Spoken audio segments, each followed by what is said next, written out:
Hey everyone, welcome back. We're diving back into some malicious compliance stories. Today we've got 3 tales of people who ignored warnings, overrode expertise, and demanded things their way, only to discover that, fine, you're the boss, can be the most dangerous phrase in any language. One involves a contractor who signed away his yard, another an audit that almost derailed $1 million project, and the last a boss who stole hours and got dead yeast instead. When a contractor ignores your warnings, make him sign a waiver. Then let physics do the rest. In this episode, I'm driving the twin-stick R-model Mack boom truck, the largest in our fleet. This truck was big, heavy, and it had an unusually wide turning radius. At that time, I delivered construction materials. While we had residential and commercial materials, I often focused on new construction and commercial sites due to the truck being so large. Every once in a while, I would get a residential delivery. Mostly these deliveries I could make from the street without having to pull on the property. This is not one of those stories. So this one day, I'm told I'm doing a residential roofing delivery to the roof of the house.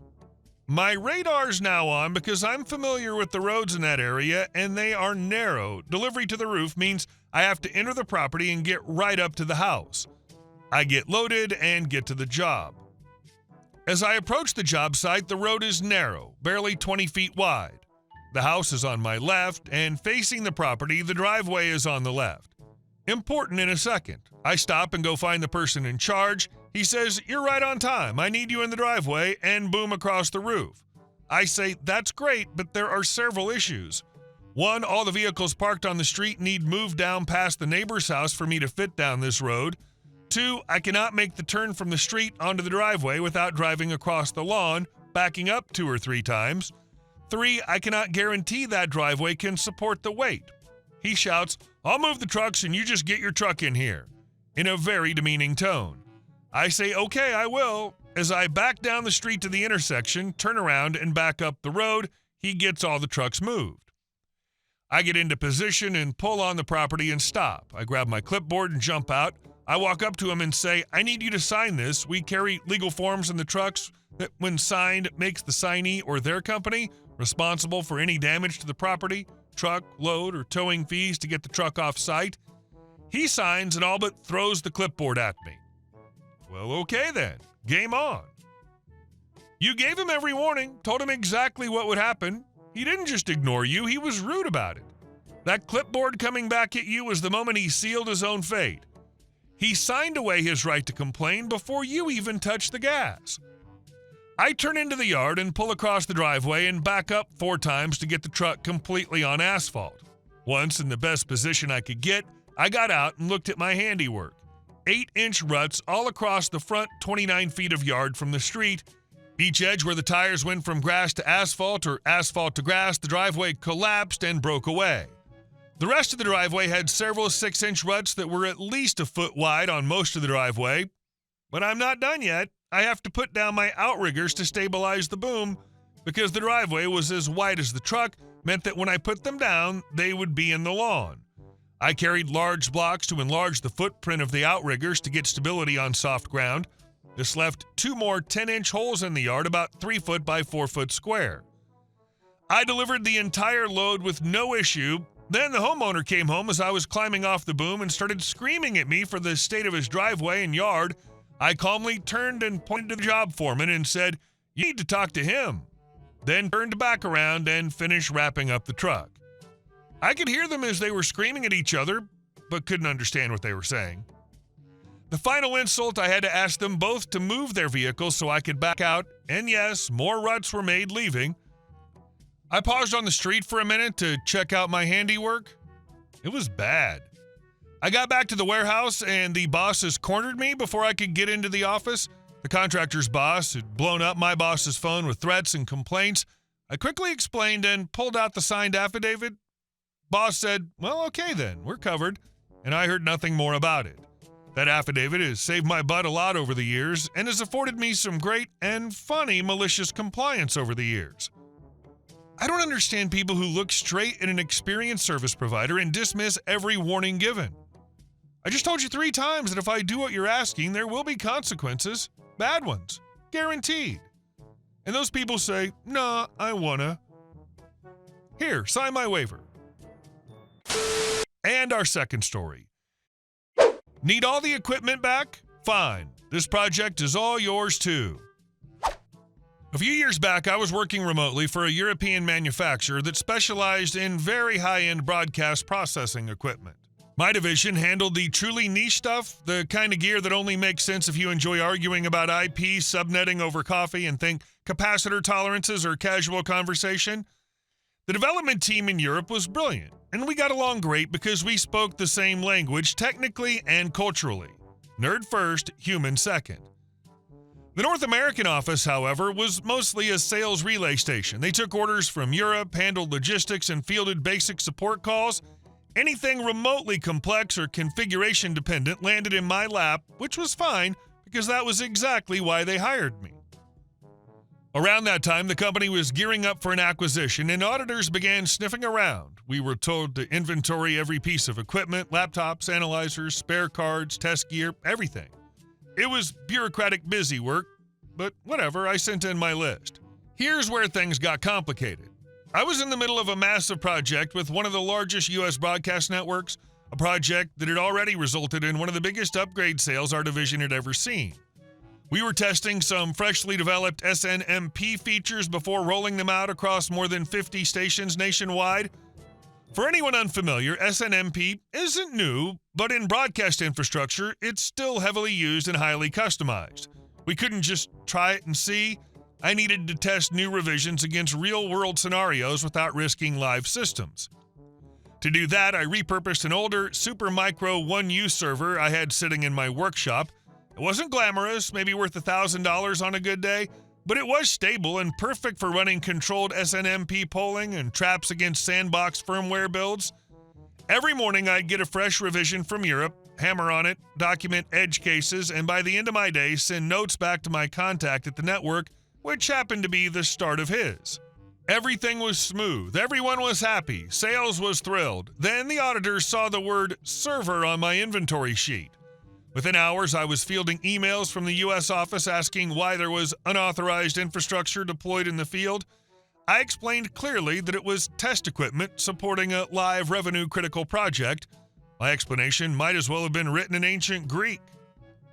The responses got progressively more dramatic. Who approved this? Why is it off-site? This needs to be returned immediately for asset reconciliation. I replied calmly that this machine was actively being used in an ongoing project with a major broadcaster and that removing it would halt testing. Silence. Then another email stating that the server must be shipped back to headquarters.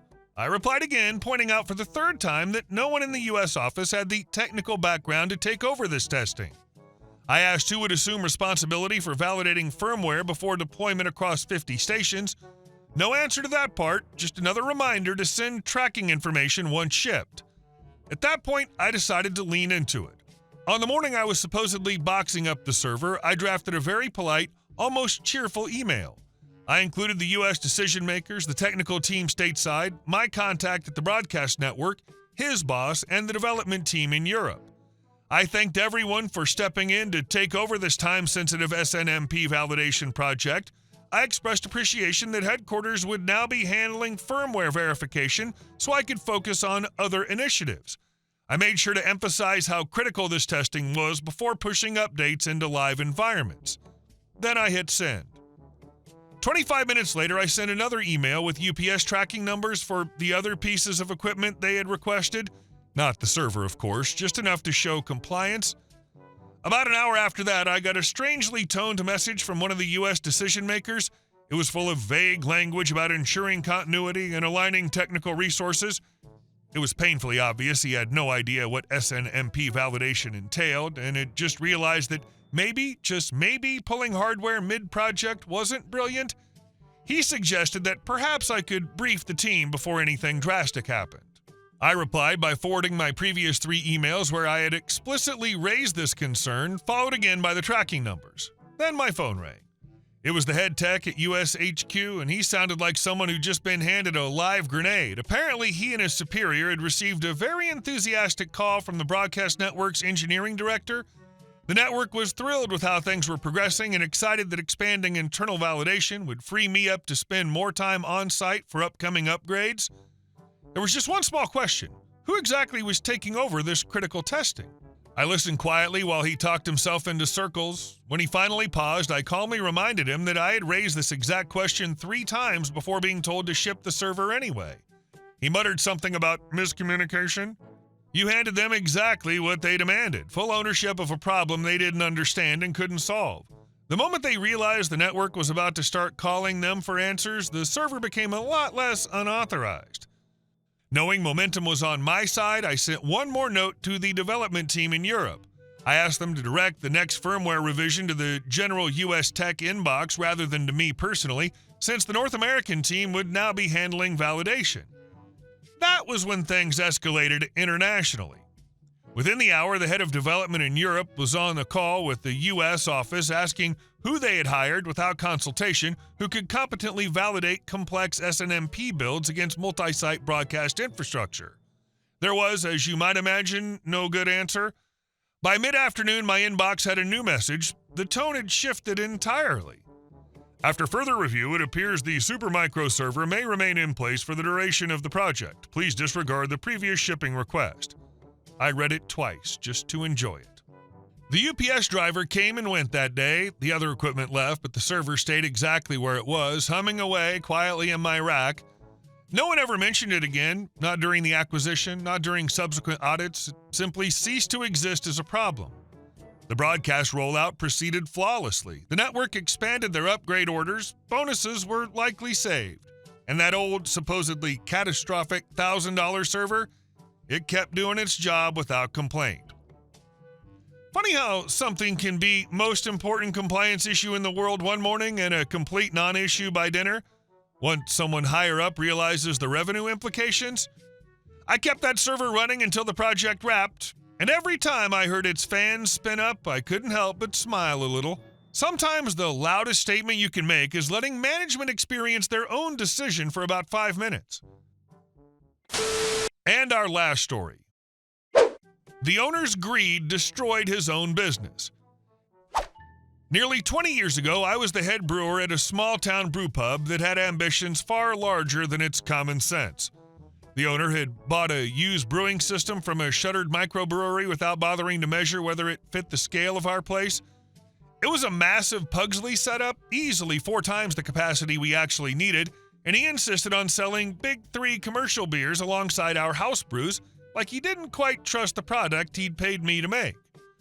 For anyone who knows brewing, you'll understand what it means to inherit a Ringwood yeast strain in a poorly sized system. Ringwood's temperamental on its best day, and this equipment wasn't exactly a precision instrument. Still, I made it work, dialed it in, and managed to produce consistent beer even though we only needed to brew 3 or 4 times a month. That meant I wasn't remotely close to 40 hours of brewing work per week. I was salaried, though, and apparently idle time offended him, so he decided I would also serve as night manager at least 2 evenings a week to earn my keep, which I accepted because it was easy enough and I didn't feel like arguing every battle. The first red flag that he was a special kind of idiot came during our 1-year anniversary.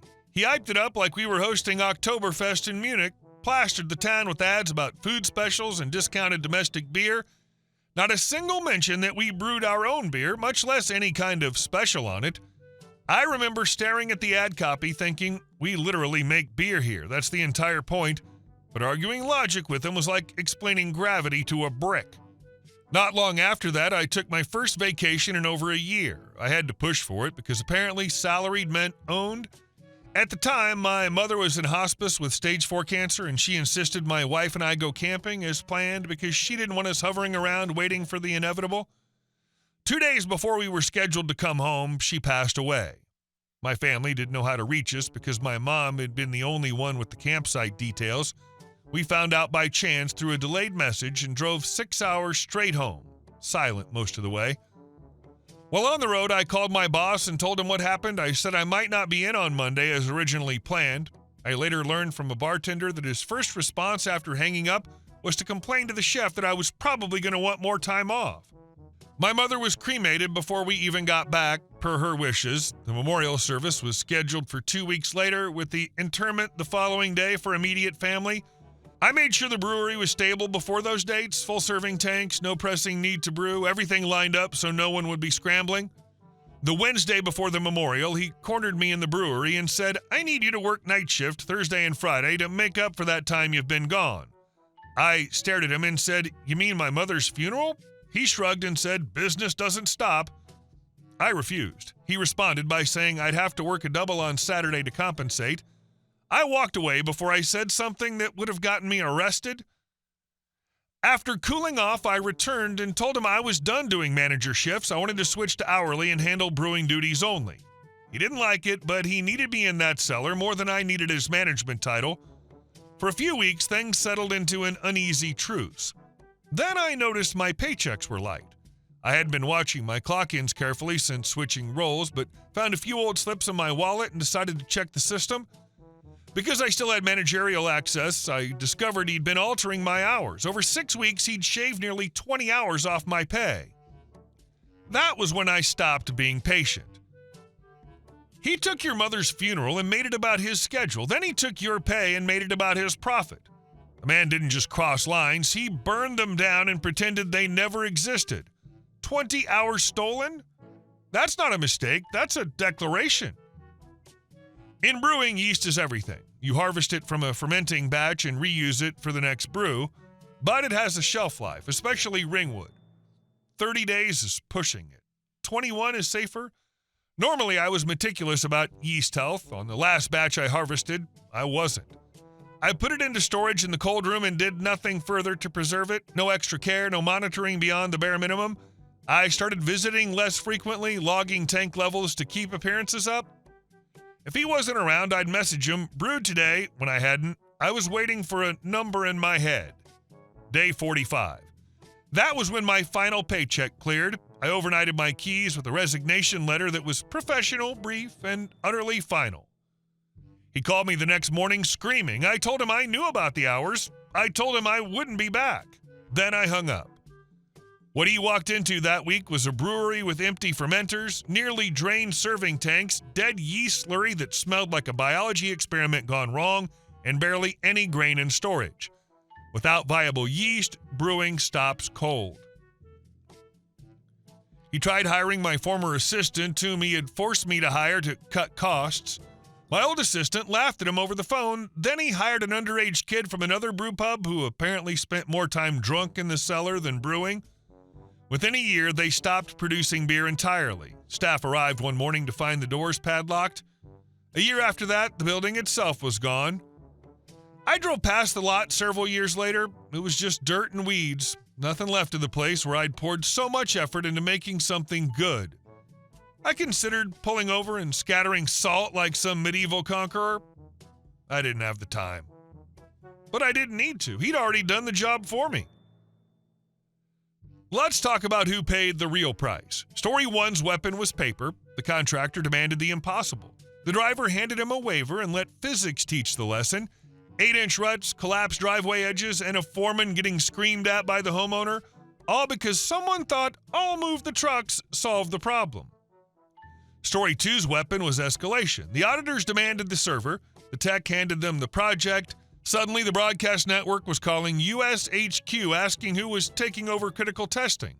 The server stayed. The lesson stuck. But Story 3 wins, not because the revenge was immediate, it took weeks, but because the symmetry is flawless. The boss stole 20 hours. He got dead yeast, empty tanks, and a brewery that doesn't exist anymore. You don't scatter salt on the ashes when the ashes are already the point. Hey guys, thank you all for watching the video. I'll see you in the next one.